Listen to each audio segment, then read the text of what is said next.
Buenas tardes. Fue previsto mi presentación en inglés y para no hacer confusión, pienso que voy a hacerlo, pero disculpa.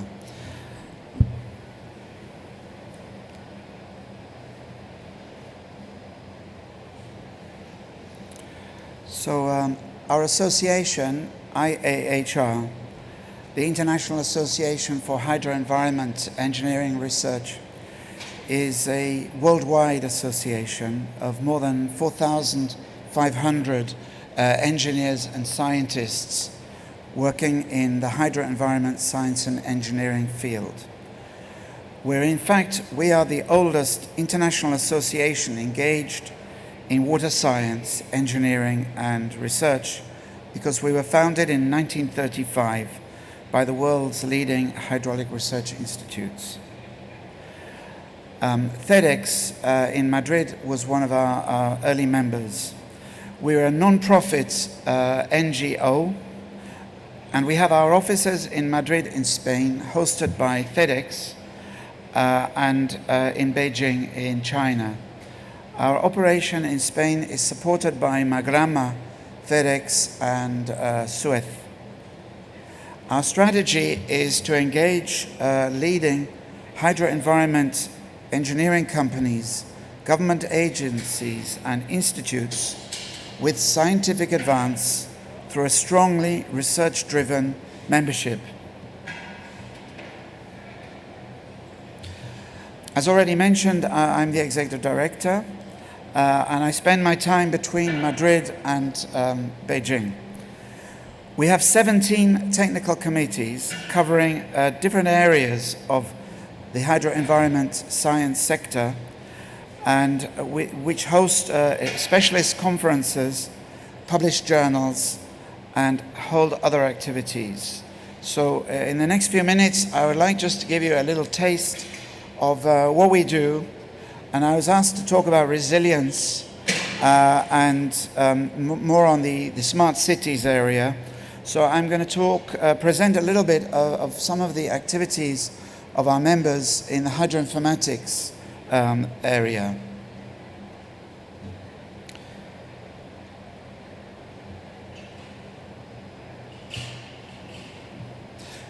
So we have a lot of interest in our membership in flood resilience in cities. Flood disasters, as we all know, have become of major importance on our society, going back for many centuries. But in recent decades, extreme flood events seem to be occurring more rapidly and more intensely. This is a challenge for our scientific community. As of 2008, more than half the world's population, on the other hand, is living in large urban conglomerates. There are predictions that the global population could grow towards 9 billion people by the middle of the century, and that the world will consist of an increasing number of megacities of 20 million inhabitants. I spend half my life based in our office in Beijing. In China, Beijing has a population of 22 million people, and it's not the largest city in China.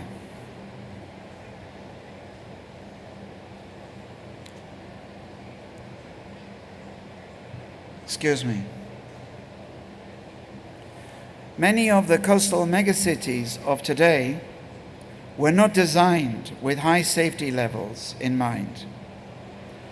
Often originating from small settlements near the mouths of the rivers where ships could come in and trade goods. These cities have vastly expanded, and so has the value of their economic activities.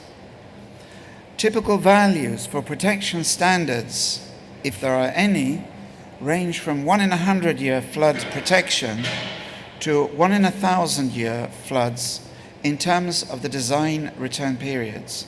However, in cities like Bangkok, much lower values are used. As a result, extreme river charges discharges due to prolonged rainfall in combination with high tidal levels at the river mouth already have led to severe flooding that has made the world news in the second half of 2011. But the worst is still to come. During the past decades, considerable effort has been spent on developing the concept of flood risk assessment. In doing this, it becomes possible to quantify the trade-offs between investments required to increase safety levels and the implications of economic damage and the loss of lives. This trend is reflected in EU research programs on flood risk. Rather than assessing and quantifying the risk of inundation without proposing solutions, the focus is shifting towards preparing actual measures that can avoid or reduce the consequences of flooding.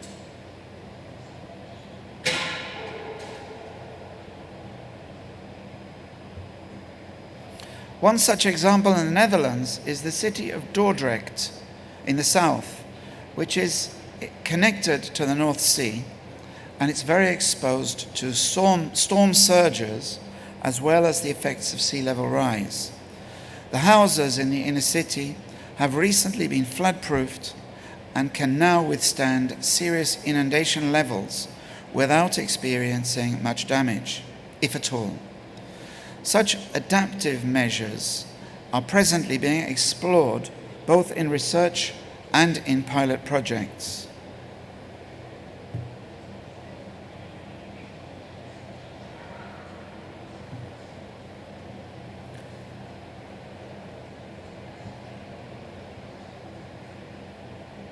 So excuse me for the technical problem here.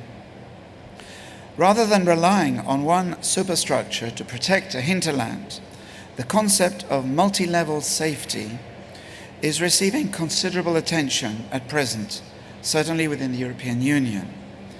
And in the Netherlands, this concept involves an outer dike system intended to provide the first line of defense against potential flooding.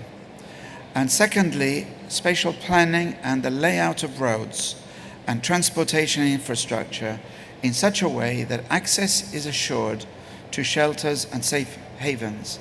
And finally, the third level, emergency planning, including early warning systems to provide advance notice for emergency response units and for the public at large.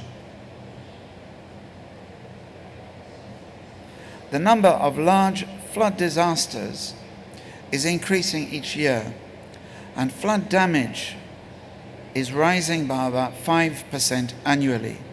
Yet urban developments in the expanding megacities of the world is largely unplanned. That's certainly the case in China, where IAHR has its world headquarters together with Madrid. At the same time, dealing with possible effects of climate change can provide windows of opportunity for urban redevelopment. There is even an increasing trend towards farming in the city by developing urban agriculture as a factor for climate-optimized urban development. The city of Casablanca in Morocco provides an example of this. These words that I'm presenting are coming out of one of our reports published in our magazine, Hydrolink, and put together by our Vice President, Arthur Mynet, which I'm sharing with you. But we have a lot of articles in our magazine on topics like this, and I'd be very welcome to, or you're very welcome to subscribe to these activities that we're involved in. As a second example or a taste of what we're doing in our association, what our members are doing, because we're a network of volunteers, I just want to say a little bit about smart cities and smart water systems. These ideas come out of our recent World Hydroinformatics Conference that was held in Seoul in Korea. So the development of low-cost sensors and unmanned autonomous vehicles, or drones sometimes they're called, imaging technologies and other new approaches are allowing us to measure nearly everything, almost everywhere, and almost all the time. We now have a problem maybe of too much data. Under the aegis of observatories, we are enabling a new integrated approach across space and time scales, ranging from storms to seasons to years, and in some cases over a long period in decades. This integration can enable us to break the boundaries of the different disciplines.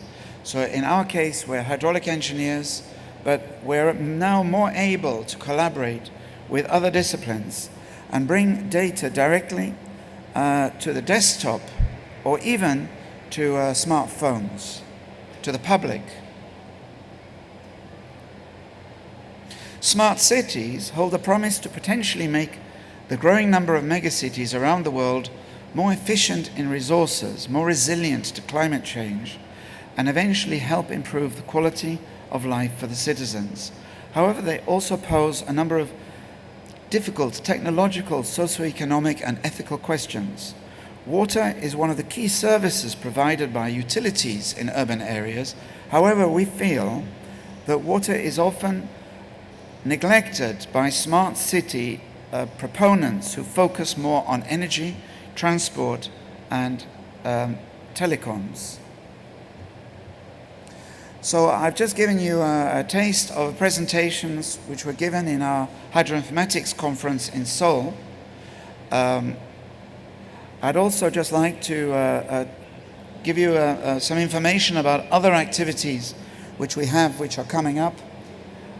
We will have in March in Madrid our first HydroSensoft conference, international conference, together with a Spanish and Latin American themed day. This will be between the 1st and the 3rd of March next year in Madrid, specifically to focus on the development of sensors and how to handle the data.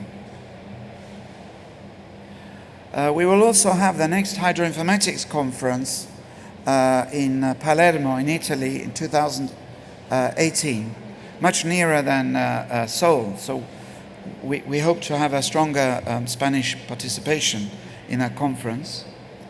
And we will also have our World Congress in Kuala Lumpur next August in Malaysia.